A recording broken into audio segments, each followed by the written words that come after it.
നമ്മുടെ ഇപ്പോഴത്തെ സമൂഹത്തിലെ പെൺകുട്ടിക്കോ ആൺകുട്ടിക്കോ അവർക്ക് വിവാഹം വേണ്ട, ഇപ്പോൾ ഒന്നും വേണ്ട, പിന്നെ മതി എന്ന് പറയുമ്പോൾ നമ്മളൊന്ന് ചിന്തിക്കും.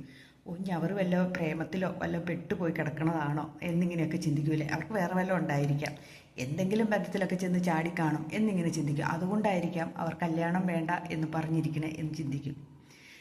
ഞാൻ അന്വേഷിച്ച അല്ലെങ്കിൽ എനിക്കറിയാവുന്ന ഒട്ടുമിക്ക ആൺകുട്ടികളും എൻ്റെ മക്കൾ സഹിതം അന്വേഷിക്കുമ്പോൾ മനസ്സിലാകുന്നൊരു കാര്യം എന്താണെന്നറിയാം.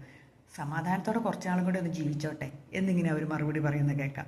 കാരണം നമ്മൾ പലരുടെയും ജീവിതം, നമ്മുടെ ജീവിതവും പലരുടെ ജീവിതവും അവർ കണ്ടു വളരുന്നതുകൊണ്ട് അവർക്ക് അതിനോടൊന്നും വലിയ താല്പര്യമില്ല. അവർക്ക് സ്വന്തം കാലിൽ നിൽക്കണം, സ്വന്തമായിട്ട് പൈസ സമ്പാദിക്കണം, നല്ല നിലയിൽ ജീവിക്കണം, അല്ലെങ്കിൽ സമാധാനത്തോടെ ജീവിക്കണം എന്നൊക്കെയാണ് അവരാഗ്രഹിക്കുന്നത്. അതുകൊണ്ടാണ് അവർ പറയുന്നത് പിന്നെ മതി, ഇത്ര ധൃതിയൊന്നുമില്ല, കുറച്ച് കഴിയട്ടെ എന്നിങ്ങനെയൊക്കെ പറയുന്നത്. ശരിയാണ്. നിങ്ങളൊന്ന് ചിന്തിച്ചു നോക്കി.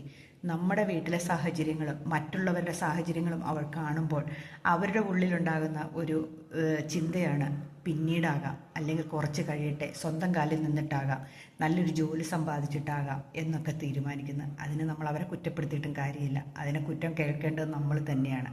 നമ്മളാണ് അങ്ങനെ ഒരു സാഹചര്യങ്ങൾ അവരെ കാണിച്ചു കൊടുക്കുന്നതിൽ നമ്മൾ ഓരോരുത്തരുമാണ്. ശരിയാണോ എന്ന് ചിന്തിച്ച് നോക്കിക്കേ.